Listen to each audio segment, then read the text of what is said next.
Hey everyone, how's it going? Welcome to another episode of Shoot the Shit. I'm your host Darren Crooks, and this week we're gonna get personal. I'm currently sitting on my sofa surrounded by ironing that needs done because I let it get on top of me once again. I've got about 3 weeks here that is just staring at me. I've got maybe a quarter of it done. I was like, nah, I need to sit down and do something else. So I was like, you know what, this would be a good time to record a wee episode. So this week I'm going to talk about how I met my fiancée Liz and becoming a dad. Set your mind back to February 2016. I am sitting hungover in my cousin Mike's house. And all of a sudden I get this little email on my phone lighting up the room because we're sitting in darkness watching some weird film. Couldn't even tell you what it was. We used to just sit and watch all sorts of films But I got this email from POF, which if you don't know is Plenty of Fish, which is a dating site that I had deleted many months before getting this text or this email. So I went on and it says, Lizzie, someone has sent you a message on POF. And I didn't even have the app anymore, so I was like, right, you know what? I'm sitting here hungover. What have I got to lose? So I downloaded the app again, logged into my old account. Surprisingly, still knew what the password and all was. And then I go on to this girl's profile. And my first initial thought was, this is one of those bots that just send, stupid messages to get you to go on random sites and all, to send viruses to your phone or try to get, all sorts of information and stuff out of you. So I started talking away there and quickly found out she wasn't a bot. She was actually just a normal girl who was really good looking. So I was like, fuck, I'm doing well here, I'll have to keep this going. So eventually we added each other on Facebook and stuff. Conversation's going great, so it is. And quickly we sort of realized we wanted to meet up. So smartly she decided she wants to meet up in a public place, so we met up in a bar in Cumber, and she wanted to go there because she knew people there and she knew if I was a weirdo then she could get shit sorted. Which is very smart, yeah. So we meet up. I was late because she says because I was fixing my hair. I was driving and got caught in traffic, even though I was only driving down the Cumber Road. But shush, I was also had to try and get parked somewhere in Cumber. It's not that easy. So I walk in and you get those like pre-first meetup jitters, I guess, where my heart's going a wee bit. Whoo. Hope this doesn't turn out to be weird or anything. So I walk in and there's this pretty blonde girl with her short hair and tattoos. Cool fashion sense. And I'm like, fuck, you're fucking playing out of your league here, dude. So we get talking, conversation's going great. It's your typical sort of getting to know each other sort of conversation. And then she's like, do you want to go somewhere else? And I was like, yeah. So for whatever reason, she must have trusted me enough to get into the car, and we ended up going to like Island Hill, which is between Newton Ards and Cumber. So we went to Island Hill and we sat in the wall there and had this just really great conversation for ages. I was sitting telling her about like all sorts of shit, and she was asking me like, and the conversation somehow ended up going to the fact that my whole family owns like a caravan and a caravan site called Lazy BJ's, and she didn't hear me at first and thought I had said Lizzie BJ, and she was thinking, fuck, he's chancing his arm here. But that was resolved quite quickly, and then we were like, should we go somewhere else? So I really needed to go to the toilet. So I said to her, look, I need to go back to my house and pee. And she was kind of like, oh, do you want to go walk somewhere, somewhere else? What she thought was I was just taking her back to my house. So I went and parked in the driveway and all, and she was like, oh, can we just walk out about here? And I was like, yeah, that's fine, but I still need to pee. And that's when she kind of realized that I wasn't trying to get her into my house to do the bad stuff.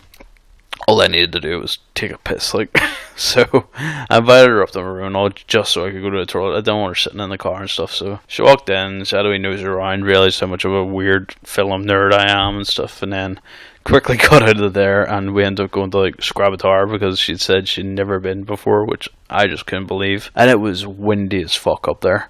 And we were like falling all over each other, like trying to figure out where we're going because it was like pitch black as well. Tell you what, it was a great friggin' mood setter because we were raking about and just having a good laugh and all. And it was a great first date, I guess. Took her home in the car, obviously, and all. I think she just gave me a hug on the first night. It wasn't until like the second time we hung out that she actually gave me a kiss and stuff. And then from there, the relationship just kind of took off. Like, we seen each other nearly every single day. And you think, oh, get bored of each other, but we just never did. We always found something fun to do or enjoying each other's company, I guess, that's what you want. We were so alike that we just got each other's humour, and we knew how to talk to each other without ever missing a beat. It was also around about this time that we had actually set up her step niece / step sister. There's some Jeremy Kyle shit going on there. I'm not going to get into it, but we had set her up with my friend from work. So they got together. So we were always sort of like double dating and stuff, and it always gives us an excuse to hang out and go out and do things. Still, we wanted our time to ourselves and all, which we got. Like, we used to just take random trips to Newcastle and stuff. And she was living with her dad's at the time, and it wasn't really a great environment in all honesty. So she ended up staying at my house quite a lot, different nights. And I was still working in As at the time, so I'd be getting up at like 6 o'clock in the morning. She'd just be lying there until I got home and stuff. But it was good. It was just really good setup. Things were going great, and then she acquired this cyclical vomiting, which meant that she couldn't eat without being sick, and this really took a toll on her. So this was a couple of months into our relationship. Everything up until then had been fine. I'm not going to get into nitty gritty. There's a lot of Liz suffers from depression and stuff, and there's a lot of scary moments and moments that were up in hospital. Not only does she suffer with depression, but she also has epilepsy. The first night we went out drinking together in the pavilion, we ended up in hospital all night because she had a seizure. I think she was sort of surprised that I stuck with her at that point as well, because she said a lot of guys would have just packed their shit and ran, sort of thing, but I was really into her. I'm not gonna fucking leave her because of some stupid fucking illness that she can't control. But yeah, so there was a lot of shit went down and we got through everything, so we had no problem. There was a lot of baggage, but I was there to help her carry it. Not to sound like a dick or anything, it's just that was the way it was. So whenever the cyclical vomiting thing came along, she ended up having to actually go into hospital because it got really bad. She was bringing up blood and all, and she just could never eat anything with this severe pain in her stomach and shit. So this made her it put her into hospital. So it did for a good wee while, and she had to be tube fed and shit, which was really hard to watch someone you really care about going through all this shit, and there's nothing you can do about it, but you just have to get on with it, don't you? So that happened, and she was in there for a good stint. And then she got out. She moved out of her dad's while she was in hospital. So I was sort of helping her move shit from her dad's to her mum's, because she was trying to get her own place. So she was just doing her own thing, which was fair play. Didn't take long. Once she got out of hospital, she was in her mum's for a couple of nights. She stayed in my house most of the time, honestly. But then she got her own place in William Street. It was a wee temporary house. And it was while she was there, she ended up getting her dog, Eve, who would go on to become her service dog, which is a dog that helps people with epilepsy detect when she's going to have a seizure and tells her to get safe and shit. But during this time, I sort of decided that I would like to move in with her. So I put the idea across, and she seemed quite up for it. So yeah, I think she was only in there for couple of weeks, and I was there for about 2 weeks maybe, living with her. And then we got our own place between us in Mark Street, and that was our first wee house. So we did everything we could to try and make that ours and call it home. So once we got sort of most of the stuff sorted in there, Liz then had to go back in the hospital, and this time she was in for months. It was really tough, but we stuck through it, and it was hard to watch her because she couldn't eat. She's been they wouldn't even give her the fucking food cheaping because of her past with depression and all that. Ever since then, it's all in your fucking head and stuff, and it was ridiculous. I feel like the hospital really took the piss because she had a condition that they couldn't diagnose at the time, and they were saying it's all in your head. And that's not something you fucking tell someone, really. I was just going through all this. They were basically just calling it an eating disorder. Oh, you're bulimic, anorexic. That's not what it was. It's something completely different. She just couldn't do anything without bringing up blood and having this severe pain. And she was just out of it a lot of the time, and she was wasting away. She was fucking skin and bones after a couple of weeks. And it just got worse. So she was there for so long that they started letting her go out and go home for a couple of hours during the day and stuff, and I would bring her back at night and all, and I was still running between the hospitals. I was going to work during the day, then going to the hospital in the evening, and then going home and looking after the dog pretty much. Lucky enough the dog was able to stay with her sometimes as well, because it was a service dog. But yeah, it really was a long time. It was good, like 2 months at least. Actually, I think it was more. It was near fucking 3, I'm pretty sure. During that time, I was in the house getting like the house sorted. I ended up just sort of turning the house into my own fucking space. Really, started hanging up pictures and all, and then I had to get the boiler sorted and all while I was there. Lucky enough, I have a lot of support from my parents, so they were always there to help me through stuff. But while she was in hospital, we found out that she was pregnant with our son Aiden, and we did not know how to take that news. I remember, right, this is what was weird as well. Like I wanted to marry her. So I got, was it the ring or was it the book? I think it was either the ring or the book. It might have been the book. I had ordered this book that was an engagement book. It went through all these different things. At the end, it said, "Will you marry me?" I just bought that the night before we found out she was pregnant with our son. But that day, I went to the hospital, as usual. We were sitting hanging out, and she said to me, "Can you grab a couple of pregnancy tests just in case?" Because she felt off, you know, she didn't feel right. Like, obviously, she felt off. She wasn't fucking able to eat and stuff, but it was different. And even, like, there was one point she said to me, do my nipples look darker? And I was like, no. Knowing fucking well they did, but I didn't want to say that to her because I knew I'd freak her out. So she takes this pregnancy test. She goes into the bathroom. I'm sitting there in a chair thinking, it's fine. But you always have that gut feeling like, oh shit, what's she going to come out and say here? She came out. She was paler than she was fucking pale. Like, she was pale to begin with, and she was even paler. And she was looking at me going, "Come see this." So I walk in. Fucking dickhead looks at the pregnancy test. Sees like whatever it means for pregnant. And I'm like, "What does that mean?" And she's like, "What do you think it means?" And just like slides down the wall and starts like freaking out in the ground. And I'm standing there like, oh shit. Like, I kept my cool because she was not keeping her cool. And she was sitting asking, "You need to get a nurse in here and all." So I went, "That's here. Can a nurse come into the bathroom here?" And some fella went to walk in. And she's like, "No, get a female nurse." And I was like, okay. Nah, mate, we need a female nurse. So she came in and she's, "Oh, congratulations." We're like, "Is it I?" Fuck. But so that happened. I remember I kept my cool for the whole time we were there. She was freaking out, and I was like, "Look, we're gonna get through this. We'll be fine. Everything's been okay. We've got through everything so far. This is just another thing to get through." So I went home, and that's whenever I freaked out. I didn't freak out in your conventional sense. I went, opened a beer, sat in a dark living room for about 2 hours. I'm pretty sure. Like, I was shitting myself. Like, up until this point, my sort of routine, especially, like, I was 25. Yeah, was I? I don't know, 24? Maybe I was 24. Yeah, I was 24 at the time of hearing this. So up until that point, I had been going out all sorts of weekends, drinking and all. Like, I was a real sort of party fellow up until I met Liz and all. Like, that was my sort of lifestyle. I was going out and waiting for the next time to get drunk, all that sort of shit, you know, raking about, being a rascal. And now I have a responsibility. So I was like, shit. Sat there in a dark room with a beer in hand. The more it went on, she eventually was able to get healthier again, where she could eat. She came home, and we started thinking about the baby. But also at this point, we had to move house because the damp in the Mark Street house was so bad.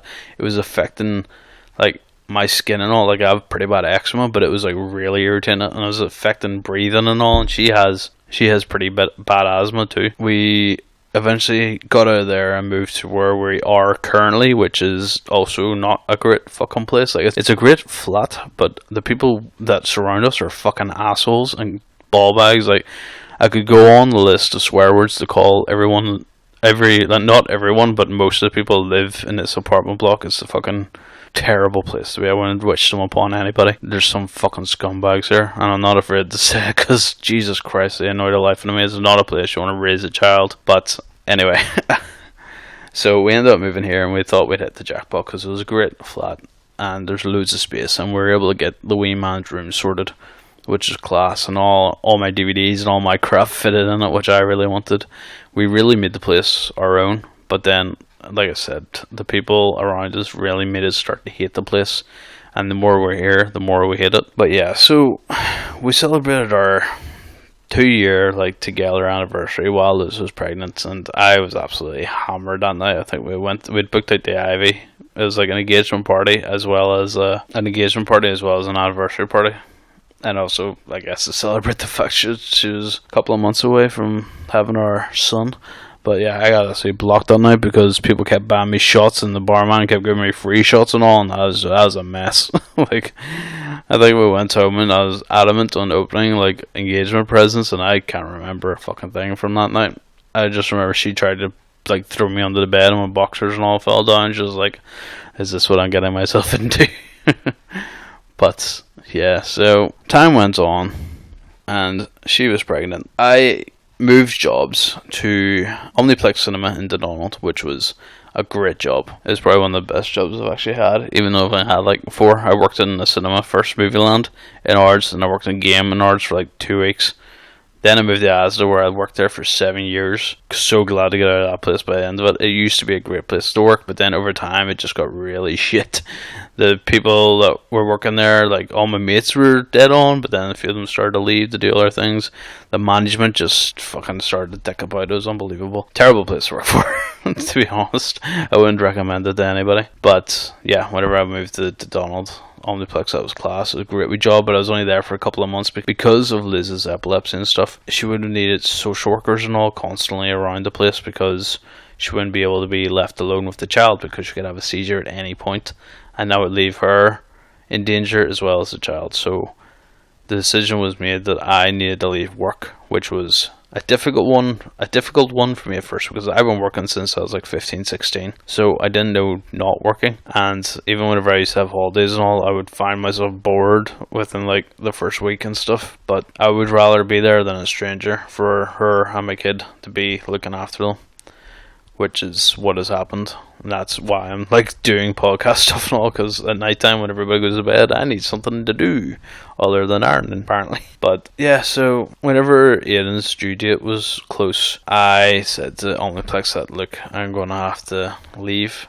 And I think they knew it was coming, so they did. But it did happen all of a sudden, and I wish I didn't have to do it that way, but the way things turned out, that's how it was. But so June 21st, we go into induction labour because at this point Liz's epilepsy had really started to get bad because of, it was like her body was trying to go into labour and her epilepsy was shutting it down for days, like near 2 weeks I think it was. So they said, right, we're going to get you induced on this date. So we went in at like 7 o'clock in the morning, and I was stayed there for maybe about 3 hours, and I think I was just doing Liz's head in because nothing was happening, and I'm really fidgety, so I was getting really bored and annoyed and just faffing about, and she was like, look, go home and I'll call you when something happens. And part of me was like, thank fuck.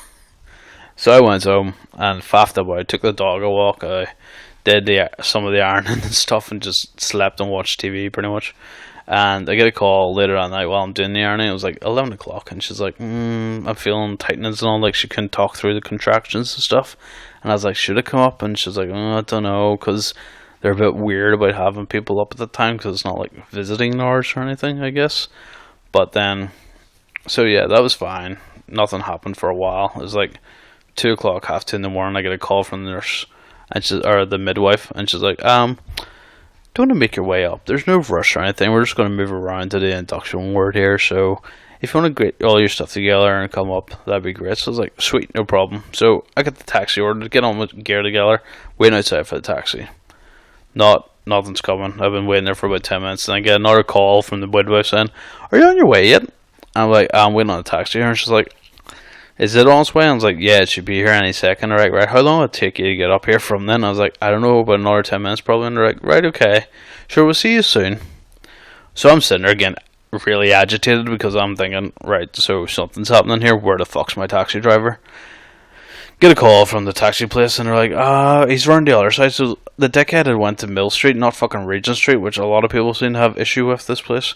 So I had to run around there, jump in, and he's got a fucking McDonald's sitting on his lap. I was like, I had to stop at McDonald's before I went up, and I'm sitting there like, did you not realise the fucking thing's going to maternity, dickhead, at 2 o'clock in the morning?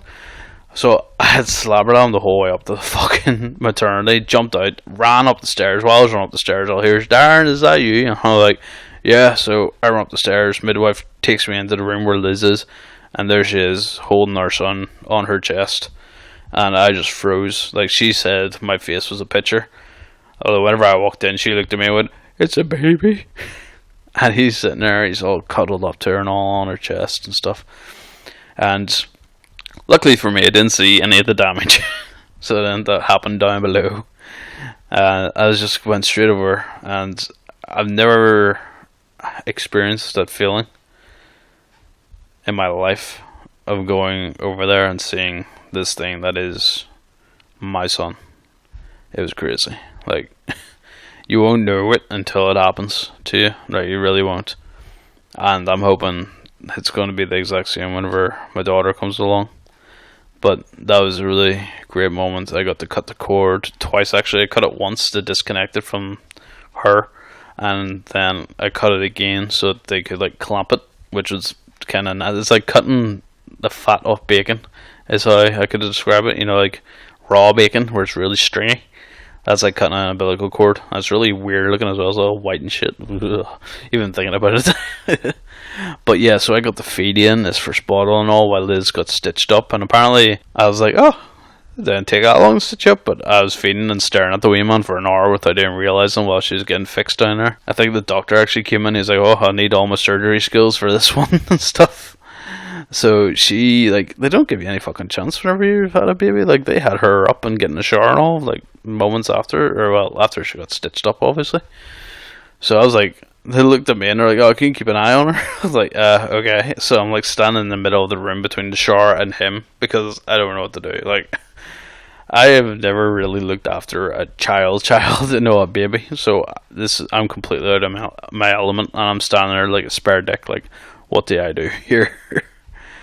But so that was all well and great and all, and time went on. As like becoming a dad is really, really tough, and I thought I could deal with it no problem. But man, did I have my breakdowns. Like, I just didn't know what to expect. And with Liz's epilepsy as well, I found it really hard. Like, just dealing with it sometimes. Like, I would just lose the bat for no reason. And I think one of the toughest parts that really sunk in with me was he was absolutely screaming one night. Liz was in so much pain, obviously, because after the birth. And I had got very little, we both had got very little sleep and all. And he was just screaming and screaming because babies do that at times, and I didn't know what to do. I didn't know how to deal with it or stop him or anything. Like, I didn't know how to cope with it really mentally. So I'm sitting in the fucking kitchen, near crying my eyes out because I'm like, what the fuck is this, my life? Like, I can't look after this child. So I called my parents to come, and they took him for a couple of hours because I think they understood that we were struggling at the time. But after that, I sort of wised myself up, and now I can't wait just to hang out with the wee man. Yeah, he's going through teething and all now, and he's still like a wee gurney fucker sometimes, but you just get on with it. Like, you just hug him, you try to play with him, I do still get all like snap sometimes, but it's never physical or, you know, thing. I'm just like, oh dude, shut up, stop gurning.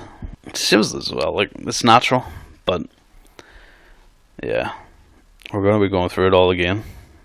And everybody tells me how much I've changed and stuff since we've had Aiden. Like, I don't go out as much anymore, and I think what my thought process is, I'm responsible for her and him. I need to be there if they need me.